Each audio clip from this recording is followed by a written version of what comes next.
Before we begin this emotional journey, I want to ask you something important. Have you ever witnessed an injustice that made your blood boil? A moment when an innocent soul suffered while evil wore a beautiful mask? Today's story will take you on a roller coaster of emotions. Before this story begins, subscribe to the channel and type Amen in the comments. A beautiful piece of good news may come your way very soon. And don't forget to tell us where you're watching from. The October rain hammered against the floor-to-ceiling windows of the Blackwood Mansion in Greenwich, Connecticut, creating rivers that distorted the manicured gardens beyond. Inside, 6-year-old Madison Blackwood sat cross-legged on the marble floor of her bedroom, carefully arranging her stuffed animals in a semicircle. Her blonde hair, so much like her late mother's, fell in soft waves around her cherubic face as she concentrated on her task. "And you sit here, Mr. Buttons," she whispered to a worn teddy bear, "because today is my special day, and Daddy promised me a real birthday party." The child's green eyes sparkled with an innocence that would break anyone's heart. She wore a purple sweater, her favorite color, though it was slightly too large and hung loosely on her small frame. The room around her told a story of contrasts. Expensive toys lined pristine white shelves, yet most remained in their original packaging, untouched and unloved. Only a handful of well-worn companions sat with her now, the ones she'd had before her mother passed away 8 months ago. Madison understood death better than most 6-year-olds, though she wished she didn't. She knew that Mommy had something burst in her brain, something the doctors called an aneurysm, and that she'd never wake up again. She knew that heaven was where Mommy was now, even though Madison couldn't visit her there. And she knew that the emptiness in their home would never quite be filled, no matter how many people tried. Her mother, Carolyn, had been her whole world. Now that world had shifted, and in her mother's place stood Vivian. Vivian Blackwood, née Morrison, was 23 years old, breathtakingly beautiful and utterly terrifying to the small child. With her cascading golden hair, penetrating hazel eyes, and a figure that turned heads wherever she went, she'd swept into Vincent Blackwood's life 4 months after Caroline's death. The 45-year-old CEO of Blackwood Technologies had been drowning in grief, barely functioning, and Vivian had appeared like a life raft. They'd married in a quiet ceremony just 3 months ago. To the outside world, Vivian was the perfect stepmother, attentive, caring, always posting pictures on social media of her bonding moments with Madison. But walls have ears, and Madison's walls had witnessed things that would make grown men weep. The sound of heels clicking on marble echoed through the hallway, growing louder. Madison's small body tensed instinctively. She recognized that particular rhythm, sharp and impatient. The bedroom door swung open without a knock. "Still playing with those ratty old things?" Vivian's voice dripped with disdain as she surveyed the scene. She wore a form-fitting red dress that probably cost more than most people's monthly salary. Her makeup flawless, every hair in place. To anyone else, she looked like a fashion magazine cover. To Madison, she looked like the witch from her storybooks. "They're my friends," Madison said softly, hugging Mr. Buttons closer. "Mommy gave them to me." Something flickered across Vivian's face, something cold and sharp. "Your mother is gone, Madison. It's time you accepted that and moved on. I'm your mother now." "You're not my mommy," Madison whispered, more to herself than to Vivian, but the words hung in the air like smoke. Vivian's perfectly manicured hand clenched around the designer handbag she carried. For a moment her mask slipped, revealing something dark underneath. Then she smiled, but it never reached her eyes. "Your father will be back soon with your birthday presents. He's gone all the way to Manhattan for them. Such a devoted daddy." The way she said devoted made it sound like an insult. "Is my cake ready?" Madison asked, her voice brightening slightly. Her father had promised her the most beautiful cake, one with princesses and purple frosting. All week she'd talked about nothing else. "Oh, your precious cake." Vivian examined her perfectly painted nails. "Yes, it's downstairs. The caterers just delivered it. It's quite elaborate for a 6-year-old's party that no one will attend." Madison's face fell, but Daddy said there would be a party, with balloons and other kids, and... "Plans changed, sweetheart." The endearment sounded venomous. "Your father had to cancel, business emergency." It'll just be the three of us for a quiet family dinner." She paused, watching the disappointment wash over Madison's face with something that looked suspiciously like satisfaction. "Now, I need to make a phone call. Stay in your room and don't touch anything downstairs, especially not the cake, do you understand?" Madison nodded mutely, fighting back tears. She'd learned that crying in front of Vivian only made things worse. As soon as the door closed, Madison whispered to Mr. Buttons, "Daddy wouldn't forget my party." He promised. But doubt had already begun to creep into her 6-year-old heart. Since Vivian had arrived, Daddy had changed. He smiled less. He worked more. And he seemed to believe everything Vivian told him. When Madison had tried to tell him that Vivian was mean when he wasn't around, he gently explained that she was just adjusting and that Madison needed to give her a chance. The afternoon wore on. Through her window, Madison watched the rain slow to a drizzle, then stop altogether. The sun broke through the clouds, creating rainbows in the water droplets that clung to the windows. She pressed her small hand against the cold glass, wishing she could be anywhere else. Downstairs, she could hear Vivian on the phone, her voice carrying up the grand staircase. Madison crept to her doorway, listening. She'd gotten good at this over the past months, at piecing together the things adults said when they thought no one was listening. "I told you, darling, Vincent is completely fooled." The grieving widower was so desperate for comfort he didn't ask a single question. Vivian's laugh was sharp and cruel. "The prenup? Please. I have my ways of working around that. Give me 6 months and I'll have access to everything. Then we can move forward with our plans." Madison didn't understand all the words, but she understood enough. Vivian was lying to Daddy. Vivian wanted something bad, and Madison was somehow in the way. The child? She's nothing. A minor inconvenience. Vincent dotes on her, but children are so fragile. Accidents happen all the time. There was a pause. "No, I wouldn't actually hurt her. I'm not a monster, Marcus. I just need her out of the way." A boarding school, perhaps. There are excellent facilities in Switzerland that take children as young as 6. Madison's blood ran cold. She didn't know exactly what Switzerland was, but she knew it was far away. She wanted to stay with her daddy, in the house where she could still smell her mother's perfume in certain rooms, where memories lived in every corner. She retreated to her room, tears finally spilling down her cheeks. Mr. Buttons received them silently, as he had for months. Hours passed. The sun began to set, painting the sky in shades of orange and pink. Madison heard a car pull into the circular driveway, its tires crunching on the gravel. Her heart leaped. Daddy was home. She ran to the window and saw her father's black Mercedes. Vincent Blackwood stepped out, his tall frame slightly stooped with exhaustion. Even from a distance, Madison could see the gray that had appeared in his dark hair over the past months, the lines that had deepened around his eyes. He carried shopping bags, lots of them, all with fancy logos. Madison wanted to run downstairs, to throw herself into his arms as she used to, but something held her back. Through the window, she watched as Vivian appeared at the front door, transformed once again into the perfect wife. She smiled, kissed Vincent on the cheek, said something that made him smile tiredly. Then she took his arm and led him inside. Madison crept to the top of the stairs, watching. Vivian was laughing, touching Vincent's arm, being everything Madison had once been to her father, his joy, his comfort, his reason to smile. And Vincent, so brilliant in business, so lost in his grief, couldn't see what Madison saw. He couldn't see the way Vivian's smile vanished the moment his back was turned. He couldn't see the calculating look in her eyes as she gazed around their home, mentally cataloging its worth. "Daddy?" Madison called softly from the top of the stairs. Vincent looked up, and his face transformed. "Princess, happy birthday." He started up the stairs, but Vivian's hand on his arm stopped him. "Vincent, darling, you look exhausted. Why don't you freshen up first? Madison can wait a few more minutes, can't you, sweetheart?"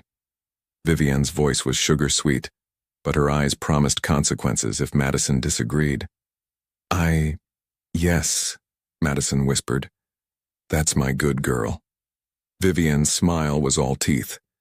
"Now, back to your room. We'll call you when it's time for dinner and cake." Madison retreated, her small heart breaking into smaller pieces. Behind her, she heard Vivian say to Vincent, "She's been so difficult today. I've been trying so hard, but she simply won't accept me. I think she needs more structure, more discipline. Perhaps we should consider some options for her education." And Vincent, too tired to argue, too grief-stricken to see clearly, murmured something about discussing it later. In her room, Madison hugged Mr. Buttons and whispered, "I wish Mommy was here. She would know what to do." But Mommy wasn't here. And as the shadows lengthened across her room, Madison felt more alone than ever before. She didn't know that in just a few hours everything would change. She didn't know that her father would finally see the truth. She didn't know that the beautiful birthday cake waiting downstairs would become the catalyst for revelation. All she knew was that this was the worst birthday of her short life, and it was about to get much, much worse before it could get better. The dining room of the Blackwood mansion was a masterpiece of understated elegance. A hand-carved oak table that could seat 16, crystal chandeliers that cast warm light across cream-colored walls adorned with original artwork.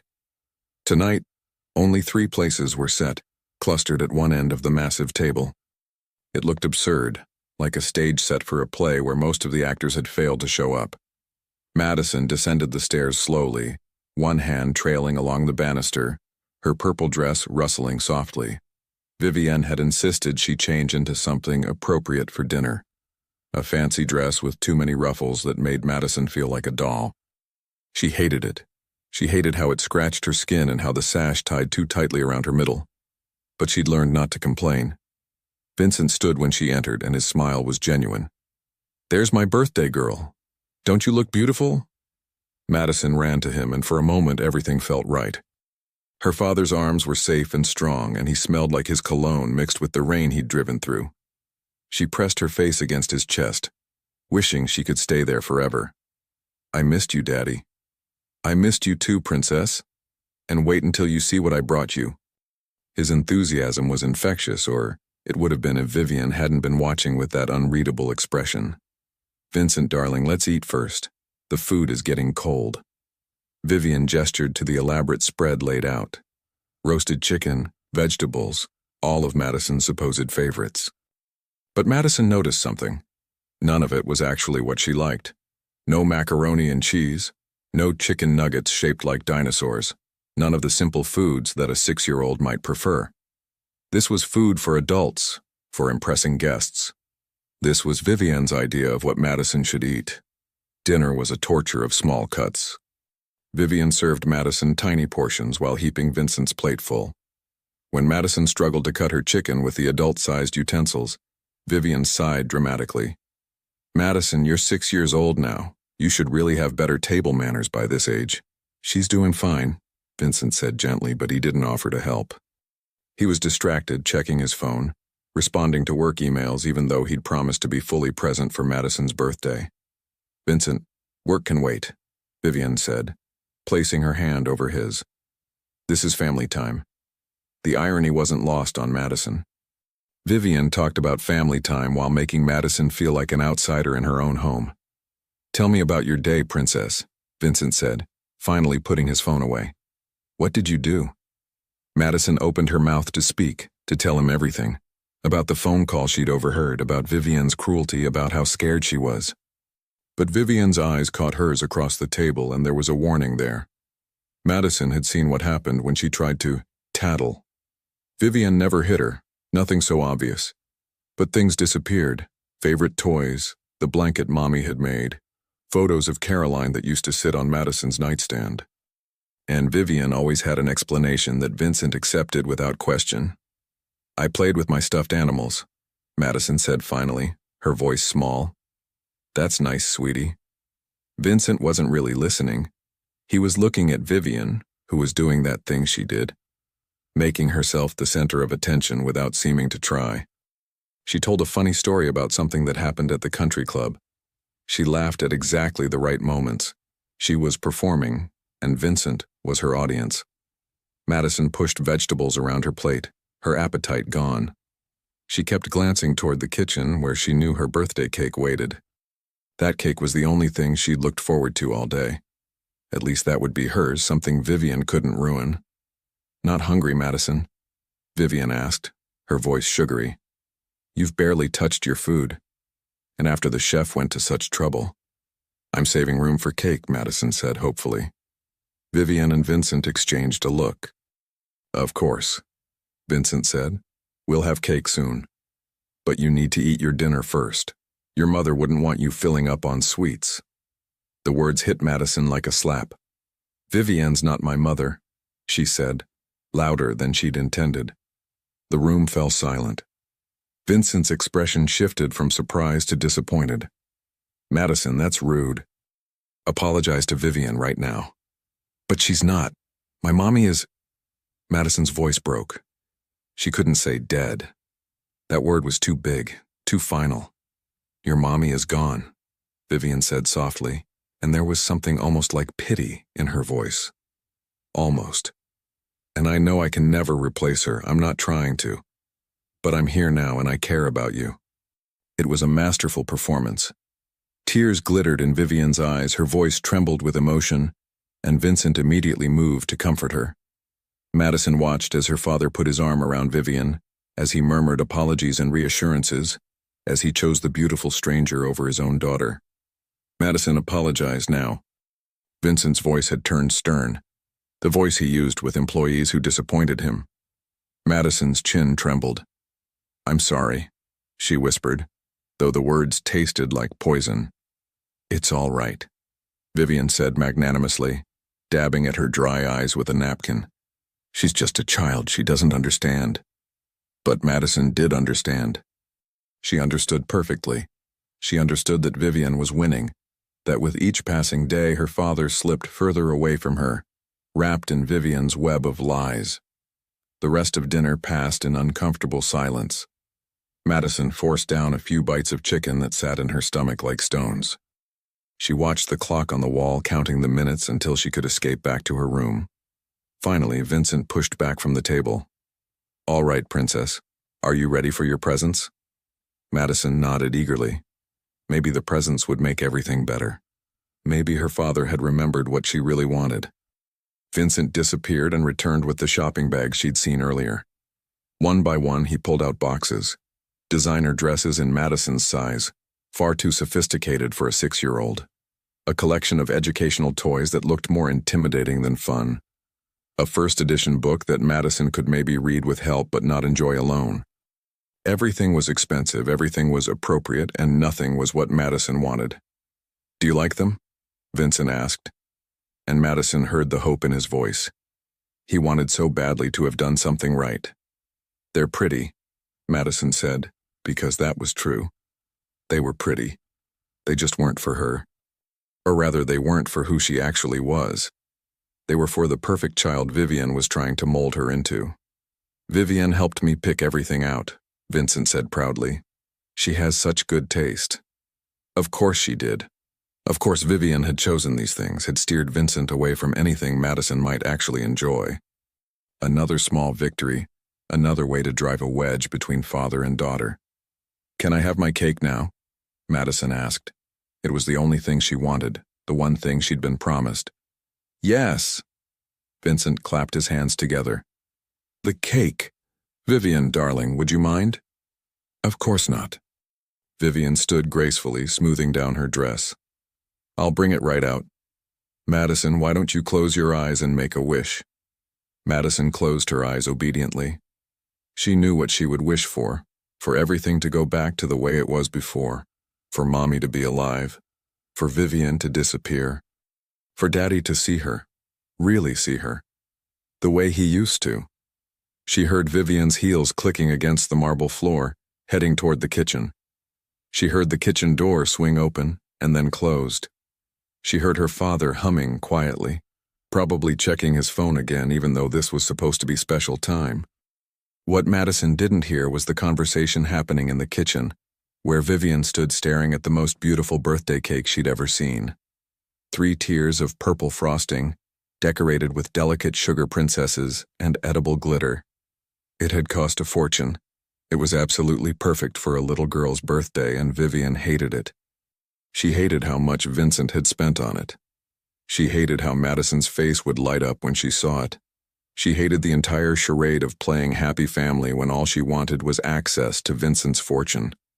Her phone buzzed. A text from Marcus. "Did you talk to him about the investment opportunity?" Vivian's jaw clenched. She'd been trying to convince Vincent to invest in Marcus's startup, which didn't actually exist. It was supposed to be the first step in draining his accounts, but Vincent kept putting her off. "Not the right time," he'd say. "Let me review the prospectus." He wasn't as stupid as she'd hoped. Another text. "We're running out of time. The people I borrowed from aren't patient." Vivian's perfectly manicured nails dug into her palms. This was supposed to be easy. Seduce the grieving widower, marry him, clean him out, disappear. But Vincent kept most of his assets in trusts and investment accounts she couldn't touch. And he'd started asking questions, getting suspicious. She needed to move faster. And then there was Madison, always Madison, looking at her with those knowing eyes, always on the verge of revealing something. The child was smarter than Vivian had anticipated, more resilient. Most 6-year-olds would have broken by now, but Madison kept hoping, kept believing her father would save her. Vivian looked at the cake again. An idea began to form, dark and twisted. She glanced toward the dining room, where she could hear Vincent's voice as he told Madison to keep her eyes closed just a little longer. What if she couldn't deliver the perfect cake? What if there was an accident? Vincent would be disappointed, of course, but he'd blame the caterers or bad luck. And Madison would be devastated, which would make her act out, which would support Vivian's narrative that the child was disturbed and needed to be sent away. It was perfect. Too perfect. Vivian pulled out her phone and took a photo of the pristine cake. Evidence for social media later, proof of what a devoted stepmother she was. Birthday girl, charm family first, blessed life. The posts were already composed in her head. Then she looked at the cake again. The beautiful, perfect cake that Madison had been dreaming about all week. The last connection to the innocent joy Caroline used to bring to this house. For a moment, just a moment, something that might have been conscience flickered in Vivian's chest. Then Marcus's texts came again, angrier this time, and that flicker died. She reached for the cake. Back in the dining room, Madison kept her eyes squeezed shut, her small hands clasped together. She was wishing so hard it hurt. Please let Daddy see, please let him understand, please make Vivian go away. Vincent watched his daughter, and for the first time in months, really looked at her. She seemed so small in that fancy dress, so fragile. When had she gotten so thin? When had those dark circles appeared under her eyes? When had he stopped really seeing her? A memory surfaced. Caroline on her deathbed gripping his hand with what little strength she had left. "Promise me," she'd whispered. "Promise you'll take care of our baby girl. Don't let anyone hurt her." "I promise," he'd said. "I promise." Had he kept that promise? Or had he been so lost in his own grief that he'd failed to see his daughter drowning in hers? "Daddy?" Madison's voice was tentative. "Can I open my eyes now?" "Just another moment, Princess." But Vincent was starting to wonder why it was taking Vivian so long. The kitchen wasn't that far away. He stood up, about to go check, when he heard it. A sound that didn't belong. A crash followed by Vivian's voice, high and false. Oh no, what a mess. Madison's eyes flew open. Vincent was already moving toward the kitchen. And that's when everything Madison had been wishing for was about to come true, in the most terrible, most wonderful way possible. Vincent pushed through the kitchen door. Madison closed behind him despite his gesture for her to stay back. What they saw would be burned into their memories forever. The beautiful 3-tiered birthday cake lay in ruins on the white tile floor. Purple frosting smeared across the ground like a violent painting. But that wasn't what made Vincent freeze. It was the sight of Vivian standing over the destroyed cake, her right foot raised, her designer heel poised above what remained of the top tier. She hadn't heard them enter. As they watched, paralyzed, Vivian brought her heel down hard into the cake, grinding it into the floor with a viciousness that made Madison whimper. The sound made Vivian spin around, and for one fraction of a second, Her mask slipped completely. They saw rage there, pure and undiluted. They saw satisfaction. They saw the real Vivian. Then the mask snapped back into place, but it was too late. "Vincent! Madison! She looked down at the destroyed cake, then at her frosting-covered shoe, and her mind raced for an explanation. It was an accident. The box was so heavy and it slipped, and when I tried to catch it, I stepped right in it. I'm so sorry." But Vincent wasn't listening to her words. He was watching her face, and something in his brilliant, grief-clouded mind was finally clearing. The way she'd positioned herself over the cake, the deliberate stomping motion, the split second of savage joy before she'd seen them. "An accident," he repeated slowly. "Yes, a terrible accident. I feel awful." Vivian's voice rose, becoming shrill. "I know how much Madison was looking forward to this cake. I'm devastated." Madison stood frozen, tears streaming down her face. She wasn't crying because of the cake, not really. She was crying because she'd seen it too, the moment when Vivian had revealed her true self. And she was crying because she didn't know if her father would believe what his own eyes had shown him. "Madison, sweetheart." Vivian moved toward her, arms outstretched, but Madison flinched away. It was an instinctive recoil, the movement of a child who'd learned to fear those arms. Vincent saw it. He saw everything. Months of willful blindness shattered in an instant. "Don't touch her." His voice was quiet, but it carried the weight of absolute authority. This was the voice that closed billion-dollar deals, that fired executives, that tolerated no dissent. Vivian froze. "What?" "I said don't touch her." Vincent moved to stand between Vivian and Madison. "In fact, I want you to go upstairs and pack your things." "Vincent, you're overreacting. It was an accident. I would never—" "Never what?" Vincent's voice was getting louder now, months of repressed doubts and ignored instincts roaring to the surface. "Never deliberately destroy my daughter's birthday cake. Never lie to my face. Never hurt my child? I haven't hurt her. I would never hurt her." But Vivian's eyes were darting around the room, looking for escape routes, calculating her options. "Madison." Vincent knelt down to his daughter's level without taking his eyes off Vivian. "I need you to tell me the truth, and I promise, I swear on your mother's memory, that nothing bad will happen to you. Has Vivian hurt you?" Madison's whole body was shaking. This was the moment she'd dreamed of. But now that it was here, the words stuck in her throat. What if Daddy didn't believe her? What if Vivian found a way to explain everything away? What if telling the truth made everything worse? "Princess, look at me." Vincent's voice was gentle now, the voice she remembered from before. "I'm sorry I didn't listen before. I'm sorry I didn't see. But I'm listening now, tell me." The dam broke. Madison's words tumbled out in a rush punctuated by sobs. "She's mean when you're not here. She says I'm a burden. She threw away Mommy's pictures. She said I might have an accident. She wants to send me away to Switzerland. She talks on the phone about taking all your money. She made me apologize for things I didn't do. Those are lies." Vivian's composure cracked. "She's a child with an overactive imagination. She's been resentful since day one. I've tried so hard." "Stop." Vincent stood, and he seemed to grow taller, more imposing. "Just stop. I've watched you perform for months. I was too grief-stricken to see it clearly, but I see it now. The way you turn on the charm when I'm around and turn it off the second you think I'm not paying attention. The way Madison tenses up whenever you enter a room. The way she's become quieter, smaller, more afraid. That's not my fault. She was traumatized by her mother's death. I've been trying to help her adjust by destroying her birthday cake, by terrorizing a 6-year-old.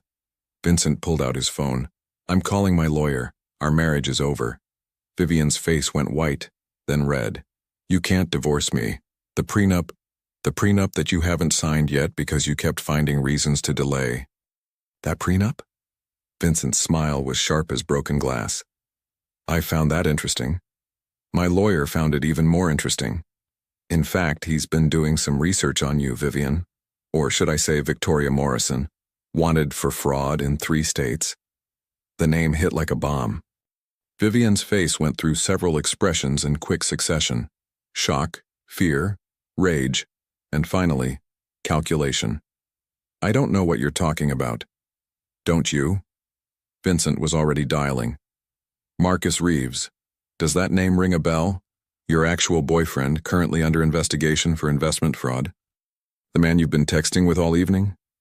Vivian's phone chose that moment to buzz on the counter where she'd left it. The screen lit up with a message from Marcus. If this doesn't work, we'll have to go to Plan B, the messy one. Vincent walked over and picked up the phone before Vivian could stop him. His face darkened as he read through the messages. Plan B, the messy one. He looked up at Vivian with something like disgust. What exactly was Plan B, Victoria? Nothing. It was nothing. Look, we can work this out. Vivian's voice took on a pleading tone. I know I made mistakes. I was under pressure. Marcus, he's not my boyfriend. He's just... Save it. Vincent was already on the phone. Hello. This is Vincent Blackwood. I need to report a threat against my family. Yes, I'll hold. Vivian's face transformed one last time, all pretense dropping away. What remained was ugly and desperate. You have no idea what you're doing. Marcus has friends, powerful friends. They'll destroy you. They'll destroy everything. Is that a threat? It's a fact. You're making a mistake. Think about your precious daughter. Think about what might happen if you push this. Are you threatening my child? Vincent's voice went deadly quiet.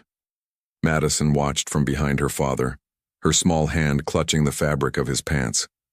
She'd never seen him like this before. Protective, fierce, dangerous. It was terrifying and wonderful at the same time. I'm trying to protect her, Vivian was shouting now. I'm trying to protect all of us. You don't understand the situation you're in. No, I think I understand perfectly. Vincent spoke into the phone again. Yes, I'm still here. I need police at my residence immediately. I have reason to believe my life and my daughter's life have been threatened. Vivian grabbed her purse from the counter. Her hands were shaking as she pulled out her car keys. This isn't over. You think you can just throw me out? You think you can humiliate me like this? I think you should leave before the police arrive. Consider it a courtesy, one you don't deserve. For a moment, Vivian stood there, and Madison could see her weighing options, considering whether to fight or flee. Then she made her decision. She turned on her heel and strode toward the back door, but not before turning back one last time. You'll regret this, she hissed. Both of you. Then she was gone, the door slamming behind her. They heard her car start, heard tires squeal on the driveway as she tore away from the mansion. The sound faded into the distance, leaving only silence. Vincent set down the phone and turned to Madison. For a long moment, they just looked at each other. Then Vincent dropped to his knees and opened his arms, and Madison flew into them, sobbing so hard her whole body shook. I'm sorry, Vincent whispered, his own voice breaking. I'm so sorry, Princess. I should have listened. I should have seen. I failed you. You came back, Madison choked out between sobs. You came back and you saw and you believed me. I will always believe you. Always. Vincent held her tighter. And I will never let anyone hurt you again.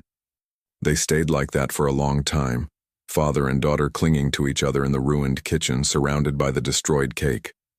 Outside, the sun had set completely, and the first stars were appearing in the clear October sky. Finally, Madison pulled back and looked up at her father. Is she really gone? She's really gone. Forever. Forever. Madison processed this information. Then, in a small voice, I didn't get any birthday cake. Vincent looked at the purple frosted disaster on the floor and started to laugh. It was a broken, slightly hysterical sound, but it was real. No, you certainly didn't. I'm sorry about that too. It's okay. Madison managed a watery smile. It's the best birthday present anyway. What is? Having you back. Having my daddy back. Vincent pulled her close again. And this time, when he cried, he didn't try to hide it. I'm back, Princess. I'm back, and I'm not going anywhere, I promise. But even as he said it, even as he held his daughter and made promises he intended to keep, Neither of them knew that Vivian's final words hadn't been an empty threat.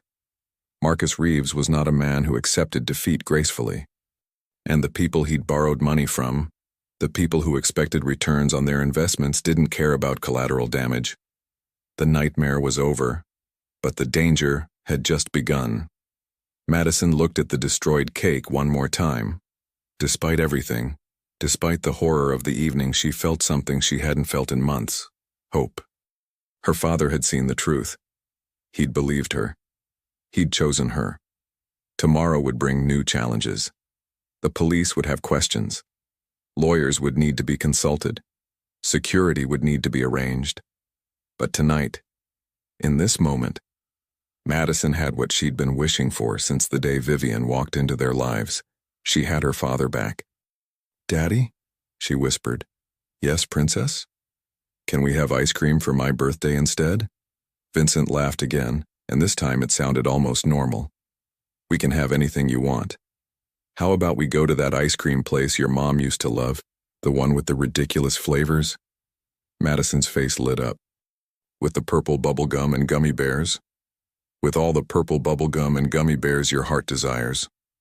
As they walked toward the door, stepping carefully around the cake debris, Madison's hand secure in her father's, she looked back one more time at the mess Vivian had made. It was fitting somehow that the mask had finally fallen over something as simple and pure as a birthday cake.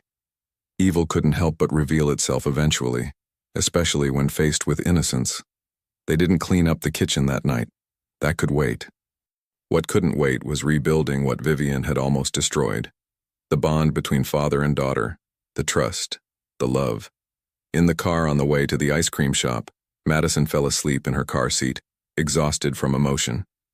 Vincent glanced back at her in the rearview mirror, at her peaceful face finally relaxed in sleep, and made another silent promise to Caroline. "I see her now. I'll protect her. I'll be the father she deserves." But protection would mean more than he realized. Because 3 miles away in a cheap motel room, Vivian was making phone calls of her own and Marcus Reeves was planning his revenge. The Blackwood fortune was supposed to be theirs. Madison was supposed to be out of the picture. None of this was supposed to happen. They would make Vincent and his precious daughter pay for their defiance. The game, as they say, was far from over. The morning after Madison's birthday dawned gray and cold, with frost coating the windows of the Blackwood mansion. Vincent hadn't slept. After returning from the ice cream shop well past Madison's bedtime, he'd spent the night in his study making calls, sending emails, and setting wheels in motion. His lawyer, Gerald Matthews, had been surprisingly alert for a midnight conversation and had immediately begun drafting paperwork. The police had taken statements, photographed the destroyed cake, and assured Vincent they would investigate both Vivian and Marcus Reeves. But none of that made Vincent feel safe. He kept thinking about Vivian's final threat, the coldness in her eyes when the mask had finally fallen away. He kept thinking about the text message he'd seen. Plan B. The messy one. At 6 in the morning, he heard small footsteps padding down the hallway. Madison appeared in the doorway of his study, wearing her pajamas with the unicorns on them, Mr. Buttons clutched to her chest. Her blonde hair was a tangled mess from sleep, and there were pillow creases on her cheek. "Daddy? Why are you still awake?" Vincent opened his arms and Madison climbed into his lap, fitting herself into the space that had been made for her, the space that Vivian had tried to steal. "I was taking care of some things, Princess, making sure we're safe." "Is she coming back?" Madison's voice was very small. "No, I promise you she is never coming back." But even as he said it, Vincent's phone buzzed with a text from an unknown number. "You made a big mistake. We're coming for what's ours." Vincent deleted the message quickly before Madison could see it. He needed to be smart about this. He needed help. "Madison, how would you feel about going to stay with Grandma and Grandpa for a few days?" Madison's eyes widened. She loved her grandparents, Caroline's parents, who lived in a farmhouse in Vermont. They had chickens and a big dog named Bear, and they made the best chocolate chip cookies. But she also understood what a few days meant in adult language. It meant danger. "Are we in trouble?" "No, sweetheart. But I need to handle some things, and I want you somewhere safe while I do that. Can I stay with you?" Madison's fingers twisted in his shirt. "I don't want to leave you." Vincent's heart broke a little more. I don't want you to leave either. But sometimes daddies have to do things that aren't safe, and they need to know their little girls are protected. Can you be brave for me? Madison thought about this. Then she nodded. Mommy used to say, being brave doesn't mean you're not scared. It means you do the right thing even when you are scared. Your mommy was a very wise woman. Vincent hugged her tighter. We'll leave this afternoon. I'm going to drive you there myself. The rest of the morning was a flurry of activity. Vincent called Mrs. Patterson, the elderly housekeeper who'd been with the family for 20 years, and asked her to pack Madison's things. He called a security company and arranged for guards to patrol the property. He called his lawyer again and gave explicit instructions about restraining orders and protection orders. And he called Caroline's parents, Tom and Margaret Chen, and explained, in careful edited terms, what had happened. We'll keep her safe, Margaret said, her voice fierce. And Vincent? You be careful too. That woman sounds dangerous. I will be. But Vincent was beginning to realize he'd underestimated Vivian, or Victoria, or whoever she really was. A woman who could fake love that convincingly, who could manipulate a grieving widower that effectively, was not someone to be taken lightly. At noon, as Vincent was loading suitcases into his car, a black SUV pulled into the driveway. Two men in expensive suits got out. Vincent's hand moved instinctively to his phone, ready to call 911, but then one of the men held up a badge. Mr. Blackwood? I'm Detective Morrison, and this is Detective Hayes. We're investigating Victoria Morrison, also known as Vivian Blackwood. Vincent relaxed slightly. Come in, but make it quick.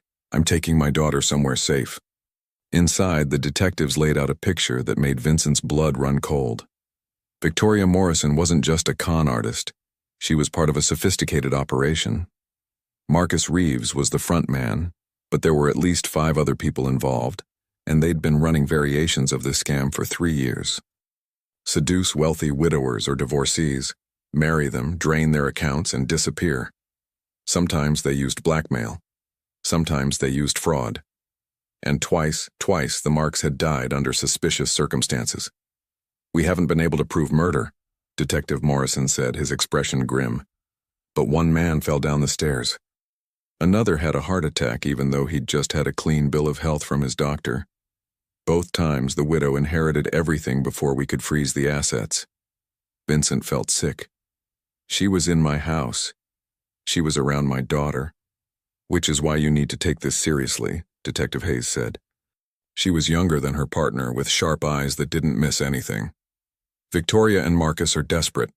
They've been living on borrowed money and their creditors aren't patient. They expected to cash out from you. Now that that's failed, they might do something rash. Like what? Like kidnapping. The detective let that word hang in the air. A 6-year-old daughter of a billionaire CEO, that's a hefty ransom. Vincent stood abruptly. I need to get Madison out of here now. We agree. But Mr. Blackwood? Detective Morrison stood too.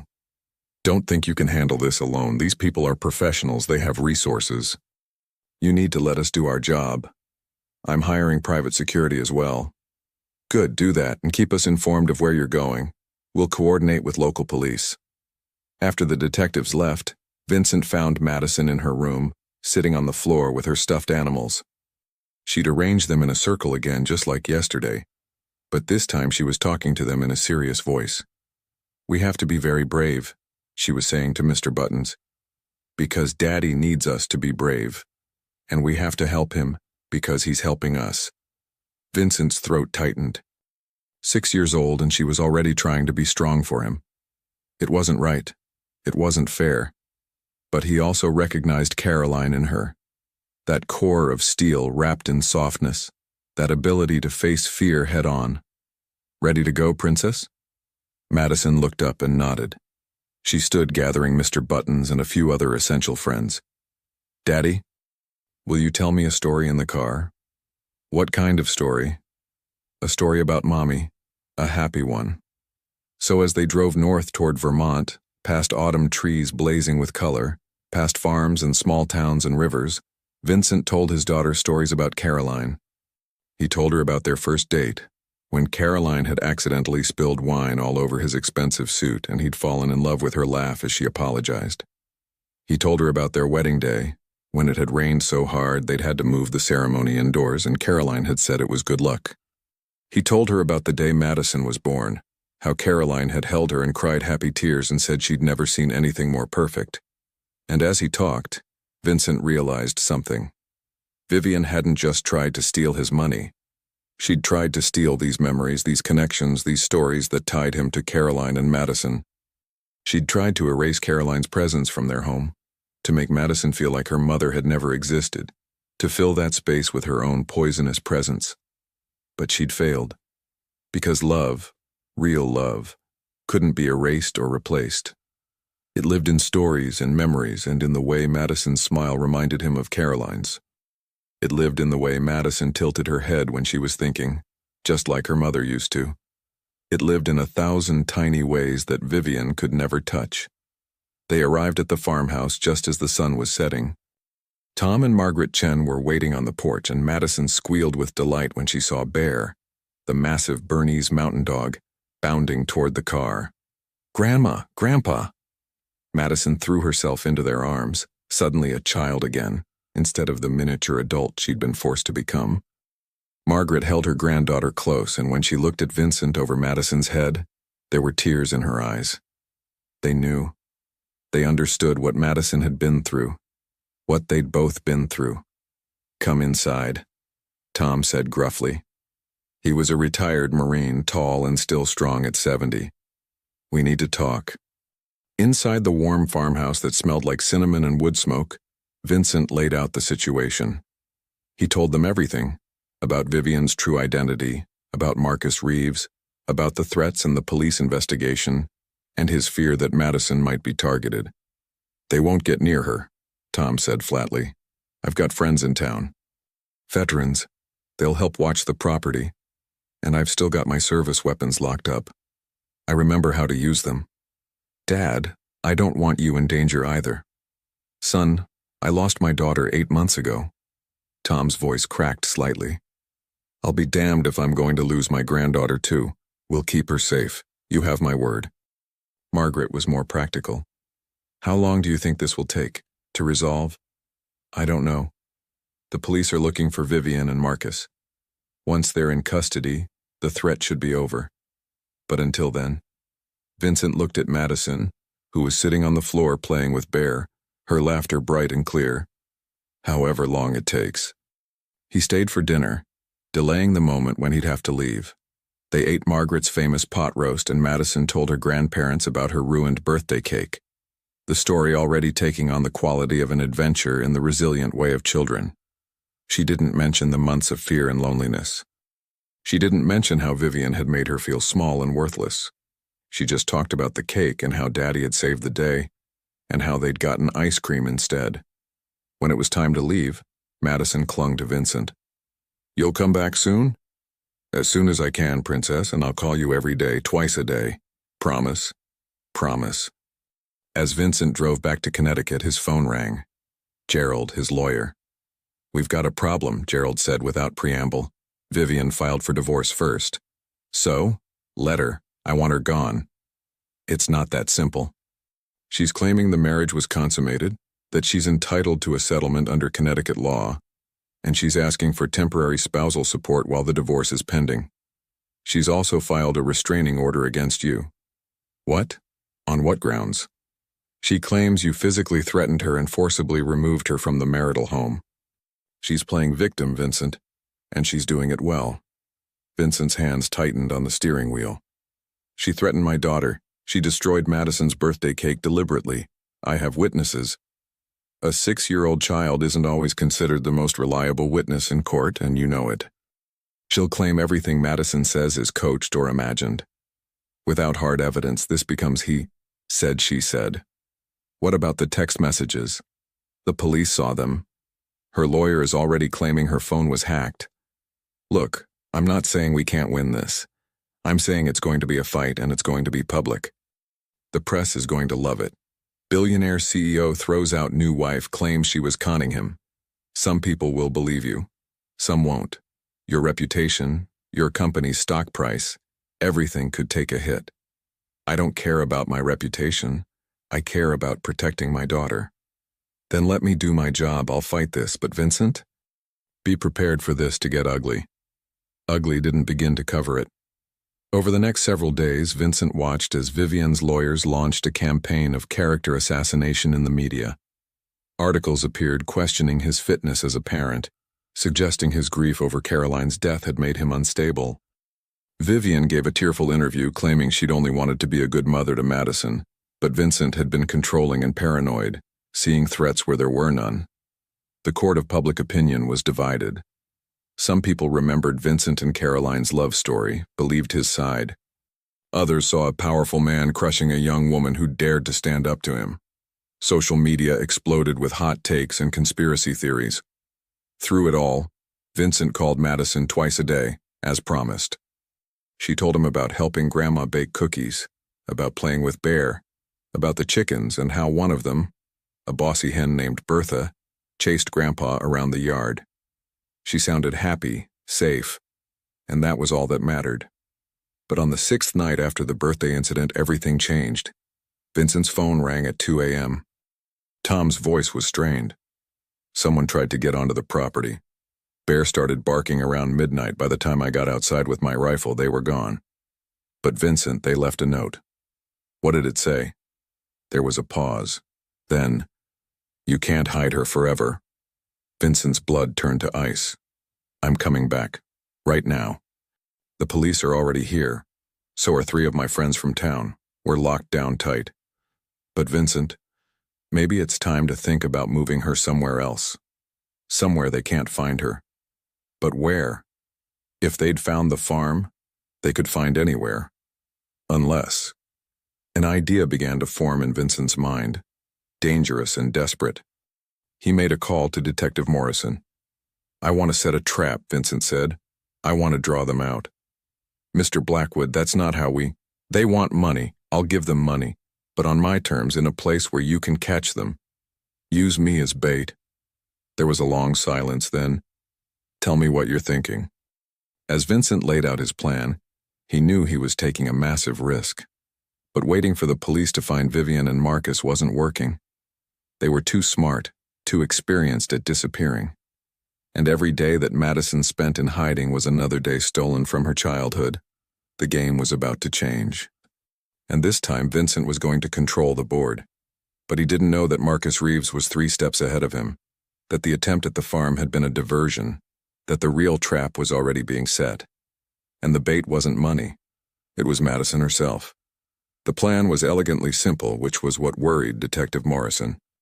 Simple plans rarely survived contact with reality, especially when dealing with criminals as sophisticated as Victoria Morrison and Marcus Reeves. Vincent would publicly announce through his lawyer that he was willing to negotiate a settlement with Vivian, one that would give her $5 million in exchange for a clean divorce and her permanent departure from his and Madison's lives. The meeting would take place at a neutral location, a conference room in Gerald's law office in downtown Hartford. The police would wire Vincent, hide officers in adjacent rooms, and catch Vivian and Marcus in the act of extortion. If they show up, Detective Hayes pointed out during the planning meeting, they might smell the trap. They'll show up, Vincent said with certainty. They're desperate. Their creditors are closing in. $5 million in immediate cash is too tempting to resist. What Vincent didn't mention was the second part of his plan, the part he hadn't told the police about. He'd hired a private security team, former Secret Service agents who owed him favors, and stationed them at the farm in Vermont. If Vivian and Marcus somehow figured out this was a trap and went after Madison instead, they'd be ready. The meeting was set for the following Wednesday afternoon, exactly 1 week after the incident with the birthday cake. Those days felt like years. Vincent barely slept. He barely ate. He worked from home, refusing to go into the office where he'd be vulnerable, and he called Madison 4 times a day now instead of 2. "Daddy, you sound tired," Madison said during one call. "Are you sleeping?" "A little bit, Princess. Grandma says you need to sleep or you'll get sick, and then you can't help anybody. Grandma is very wise. When can I come home?" That question hurt every time she asked it. Soon, baby, very soon. I miss you. I miss you too. More than anything in the world. On Tuesday night, the night before the meeting, Vincent couldn't sleep at all. He sat in his study, looking at photos of Caroline. One in particular held his attention. Caroline holding newborn Madison, both of them in the hospital, both of them looking at each other with pure love. Caroline's face was tired but radiant. Madison's tiny hand was wrapped around Caroline's finger. I'm trying, Vincent whispered to the photo. I'm trying to protect her the way you would have. Tell me I'm doing the right thing. The photo, of course, didn't answer. But Vincent felt something shift in his chest, a certainty that hadn't been there before. He was done being passive. He was done being the grief-stricken widower who couldn't see what was in front of him. It was time to be the father Madison needed, the protector Caroline had made him promise to be. Wednesday morning dawned clear and cold. Vincent dressed carefully in one of his best suits, the armor of the corporate world. The police technician arrived at 9 to fit him with a wire, a tiny microphone hidden in his tie clip, and a recorder in his jacket pocket. Don't do anything heroic, Detective Morrison warned. Get them talking. Get them to admit to their plans. Let us do the rest. Understood. The drive to Hartford took 45 minutes. Vincent's hands were steady on the wheel, his mind clear. He was entering a battlefield, and he was ready.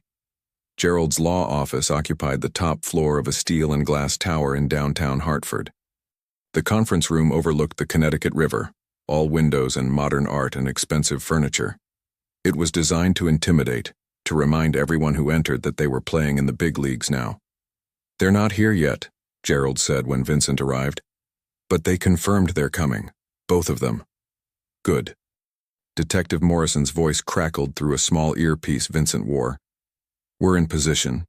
2 officers in the room next door, 2 in the hallway disguised as building maintenance.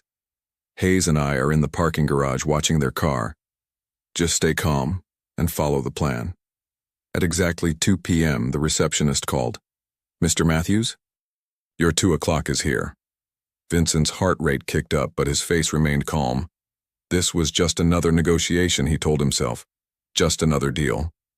Except the stakes weren't profits or market share. The stakes were Madison's safety and his family's future. The conference room door opened. Vivian walked in first, and Vincent was struck again by her beauty. She wore a simple black dress, tasteful jewelry, minimal makeup. She looked like a grieving widow, not a con artist.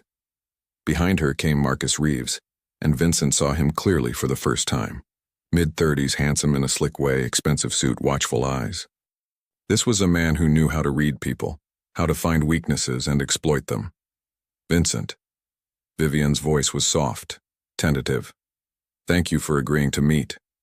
Let's skip the pleasantries, Gerald said sharply. You wanted to discuss a settlement.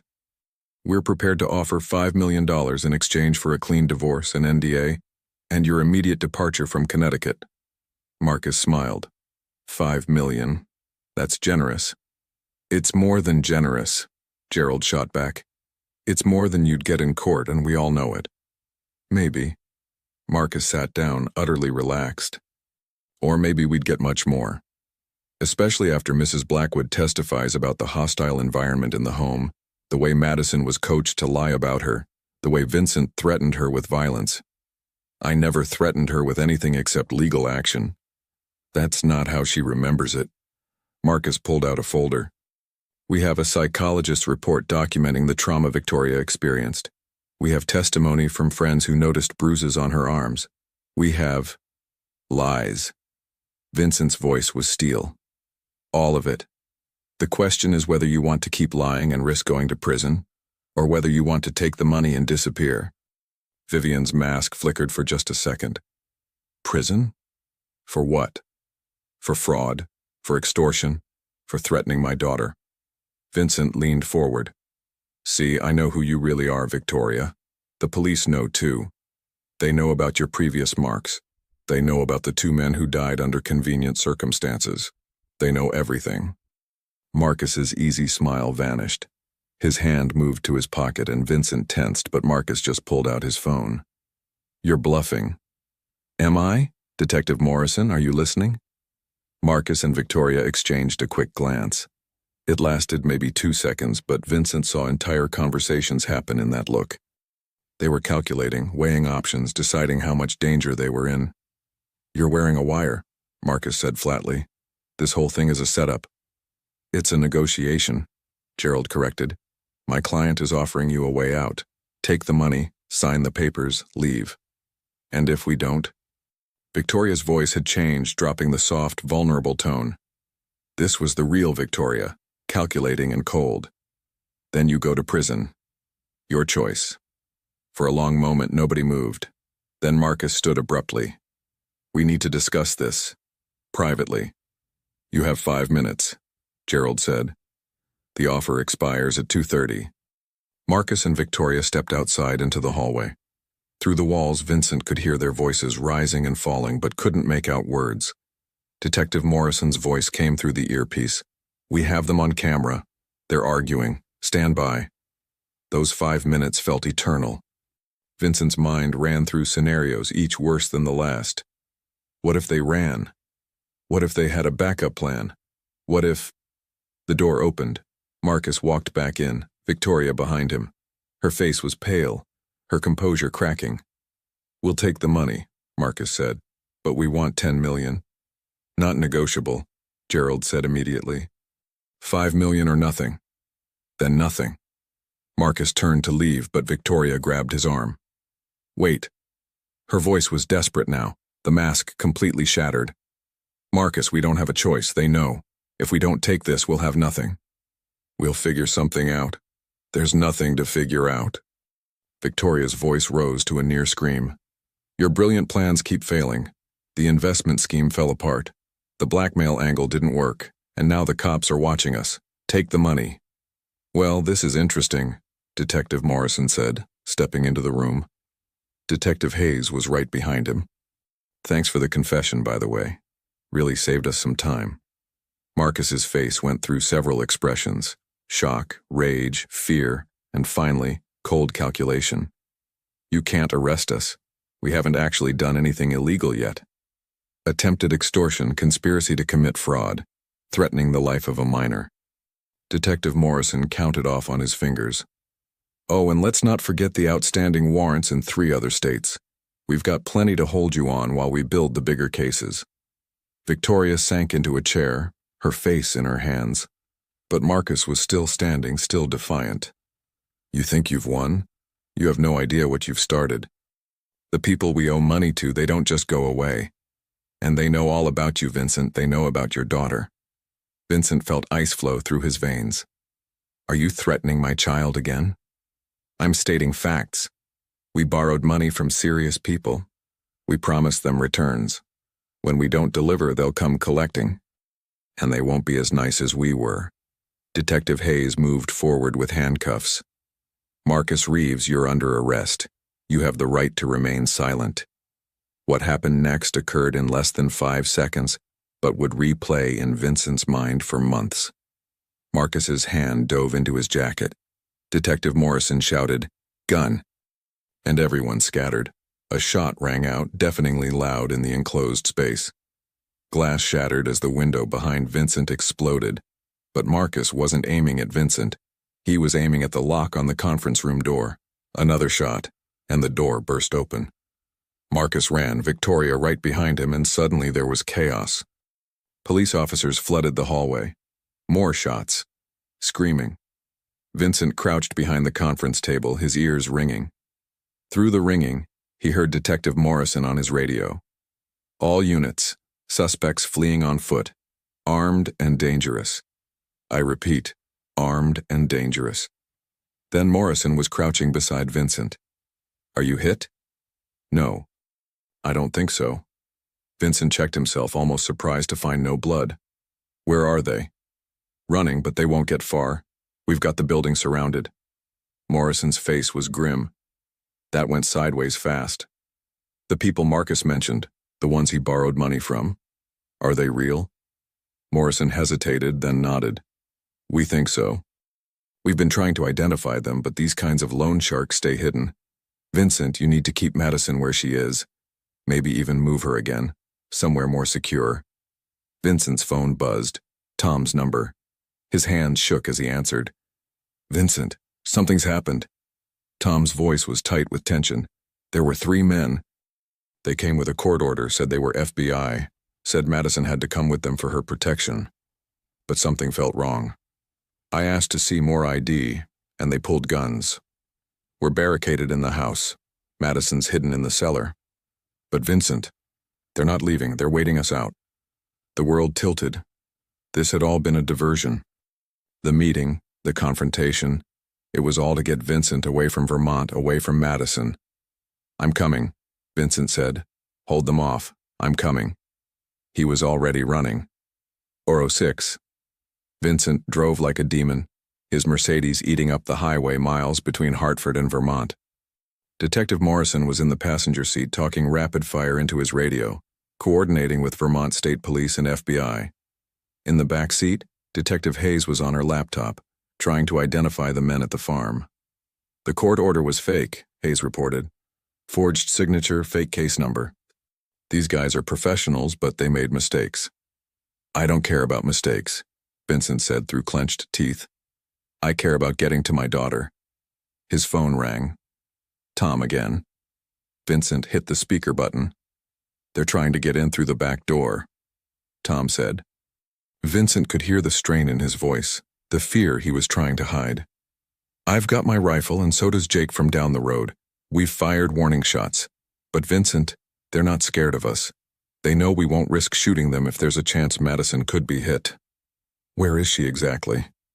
Root cellar behind the false panel I installed after my Marine days.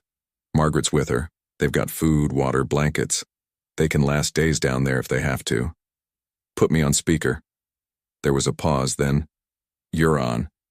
This is Detective Morrison, Connecticut State Police. Federal agents are en route to your location. I need you to stay barricaded and keep those men outside. Do not engage unless you have no other choice. Copy that, Detective. Tom's military training was evident in his steady response. But they're getting aggressive. They know we're not real law enforcement. It's only a matter of time before they make a serious attempt to breach. Vincent's foot pressed harder on the accelerator. The speedometer climbed past 90. Morrison didn't tell him to slow down. 15 minutes, Vincent said. I'll be there in 15 minutes. Hold on. In the root cellar beneath the farmhouse, Madison sat in Margaret's lap, surrounded by darkness barely held back by a battery-powered lantern. The space smelled of earth and preserves, and it was cold despite the blankets wrapped around them. Is Daddy coming? Madison whispered for the 10th time. Yes, baby, he's coming. Margaret held her granddaughter tighter. Above them, they could hear heavy footsteps, voices shouting, something that might have been a battering ram against a door. Margaret had her phone, but the signal in the cellar was weak and intermittent. She'd managed to send one text to Tom. We're okay. M is brave. Madison was being brave, though her whole body trembled. She clutched Mr. Buttons to her chest and tried to remember what her mother used to say when Madison had nightmares. The dark can't hurt you. It's just the absence of light. And we can always make more light. Caroline had said that, right before she'd given Madison a little nightlight shaped like a star. The nightlight was in Madison's room upstairs, useless to her now. But the words still helped. Grandma, why do the bad people want to hurt us? They don't want to hurt you, sweetheart. They want to use you to hurt your father. They want money. Daddy has lots of money. He could give them some. It's not that simple. Margaret struggled to explain concepts like extortion and kidnapping to a 6-year-old. Sometimes people want things they have no right to, and they'll do bad things to try to get them. But your daddy won't let them win. And neither will Grandpa. Above them, a gunshot cracked through the air. Madison screamed and buried her face in Margaret's shoulder. Margaret's heart hammered, but she forced her voice to stay calm. It's okay. It's okay. Grandpa knows what he's doing. In the Vermont State Police barracks, 10 minutes away from the farm, officers were gearing up. The local FBI field office had been notified. A helicopter was en route. But everyone knew that in hostage situations, every second counted. The tactical commander, a grizzled veteran named Captain Andrews, was coordinating with Morrison over the phone. What's the priority here, the child or the suspects? The child, Morrison said without hesitation. Get her out safe. Everything else is secondary. Roger that, we're rolling in 7. But 7 minutes might as well have been 7 hours. Vincent's Mercedes screamed down the country roads leading to the farm, passing slower vehicles, running stop signs. His mind was a loop of worst-case scenarios, each more horrifying than the last. Then Morrison's phone rang. He listened and his face went pale. When? How many shots? A pause. Jesus. He looked at Vincent. Tom Chen was hit. He's alive, but he's down. The suspects are trying to break into the house. Vincent's vision went red at the edges. His father-in-law, a good man who'd only wanted to protect his granddaughter, was bleeding because of Vincent's mistakes. Because Vincent had been blind to Vivian's true nature. Because Vincent had made enemies who didn't play by civilized rules. How much longer? Vincent's voice didn't sound like his own. 3 minutes to the farm. But Vincent, when we get there, you stay in the car. This is a police operation now. Like hell I will. That's my daughter in there. And you're no good to her dead. Stay. In. The car. They came over the rise and the farm came into view. Vincent's stomach dropped. 2 black SUVs were parked in the driveway, their doors open. He could see 3 figures moving around the perimeter of the house. 2 at the front door, 1 circling toward the back. And on the porch, slumped against a pillar, was Tom. Morrison was already calling it in. Shots fired, man down, suspects on scene and active. Where's my backup? 2 minutes out, came the response. 2 minutes. An eternity. One of the men at the front door had a battering ram. Vincent watched as he swung it against the solid oak door that Tom had installed himself. The door shuddered but held. Another swing. Another. On the 3rd swing, the door gave way. Vincent didn't remember getting out of the car. He didn't remember Morrison shouting at him to stop. He just remembered running, his whole world narrowed to a single thought. Madison. The man with the battering ram saw him coming and turned, pulling a gun from his jacket. Time seemed to slow down. Vincent saw the man's finger tighten on the trigger. He saw Morrison diving from the car, his own weapon drawn. He saw everything with perfect, crystalline clarity. The shot never came. Instead, the man jerked and fell as a rifle report echoed from the tree line. Tom, bleeding and barely conscious, had managed one last perfect shot from his position on the porch. Then everything happened at once. Police cruisers screamed up the driveway, lights flashing. The 2 other suspects ran for their SUVs but were cut off. Officers swarmed the property, shouting commands, securing suspects. An ambulance that had been staged down the road came roaring up, and Vincent ran into the house, screaming his daughter's name. Madison! Madison, where are you? Morrison was right behind him. The cellar. Chen said they were in the cellar. They found the entrance behind the kitchen pantry, a heavy door that had been concealed behind a false wall of shelves. Vincent pulled it open and plunged down the stairs into darkness. Madison. Daddy? The small voice was the most beautiful sound Vincent had ever heard. Daddy, is that you? A panel in the far wall opened, and Margaret emerged, Madison in her arms. The little girl was crying, shaking, but alive. Alive. Vincent closed the distance in 3 strides and pulled them both into his arms. Madison clung to him like she'd never let go, sobbing into his shoulder. You came. You came. Always, princess. Always. I will always come for you. Outside, the sun was setting over Vermont, painting the sky in shades of gold and red. EMTs were loading Tom into an ambulance. He'd survive, they said, though he'd need surgery. The 3 suspects were in handcuffs, being read their rights. And somewhere in Connecticut, Victoria Morrison and Marcus Reeves were in custody. Their empire of lies finally collapsed. But Vincent didn't care about any of that. He carried Madison out of the cellar, into the golden light, and held her while she cried. Margaret was crying too, and so was Vincent. They were tears of relief, of release, of survival. Is it over? Madison asked eventually. Are the bad people gone? Yes, baby, it's over. They're gone, all of them. Can we go home? Yes, we can go home. But first, they went to the hospital where Tom was in surgery. Margaret sat in the waiting room, her daughter's wedding ring on a chain around her neck, and held Madison while Vincent paced. When the surgeon finally emerged and said Tom would be fine, Margaret broke down completely. "He saved us," she said through her tears. "Even injured, he saved us." "He's a hero," Vincent agreed. "You both are." Later, much later, after Tom was stable and sleeping, after statements had been given to the police, after Madison had finally fallen asleep in Vincent's arms, Detective Morrison found Vincent in the hospital corridor. "We got them all," Morrison said. "Victoria, Marcus, and the 3 at the farm. Plus we identified their loan sharks. The FBI is rolling up the whole operation." "Good. Vincent, what you did today was incredibly stupid and incredibly brave. You know that, right?" "I know. I'd do it again." Morrison smiled tiredly. "Yeah, I figured you'd say that. Your daughter's lucky to have you." "I'm lucky to have her." 2 weeks later, Vincent and Madison stood in the cemetery where Caroline was buried. It was a crisp November day, the leaves all fallen now, winter's approach evident in the sharp air. They'd brought flowers, purple roses, Caroline's favorite. "Hi, Mommy," Madison said softly, placing the flowers on the grave.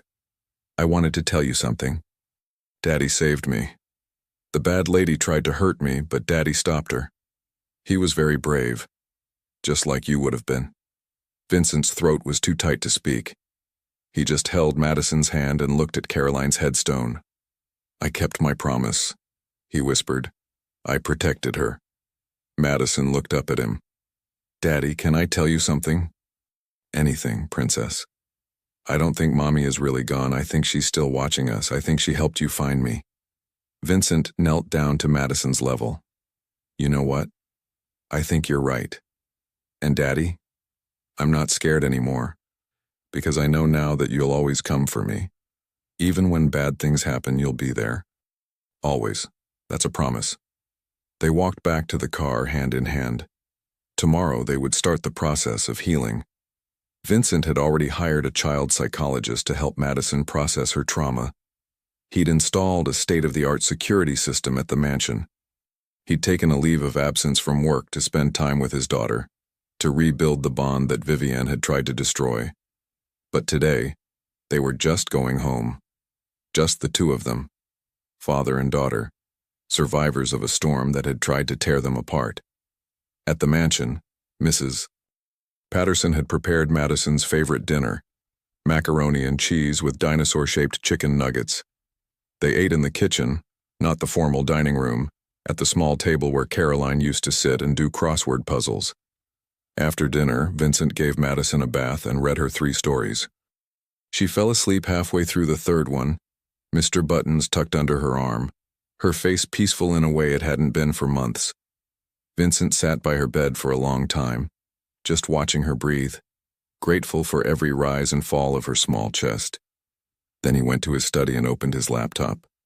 There was an email from Gerald. The divorce from Vivian was proceeding, and with her in prison it would be quick and clean. There was an email from Detective Morrison. Victoria Morrison had accepted a plea deal and would be testifying against Marcus Reeves and their associates. Justice was being served. But the email that made Vincent smile was from Margaret. It was a photo. Tom in his hospital bed giving a thumbs up, already talking about getting back to the farm. The subject line read, "Chen family, hard to kill." Vincent responded, "Come stay with us for Christmas, both of you. Let's start making new traditions." As he closed his laptop, Vincent noticed something on his desk he hadn't seen in months. The photo of Caroline holding newborn Madison. At some point during Vivian's reign of terror, it had disappeared from its usual spot. Now it was back, placed prominently where it belonged. Mrs. Patterson must have found it and returned it. Or maybe it was something else. Maybe it was Caroline's way of saying, "I'm still here, I'm still watching over my girls." Vincent picked up the photo and carried it to Madison's room. He placed it on her nightstand, where she'd see it first thing in the morning. Then he kissed his daughter's forehead and whispered, "Sweet dreams, Princess. You're safe now. You're loved. And you're never, ever going to be alone. Outside, the November wind rattled the windows of the Blackwood mansion.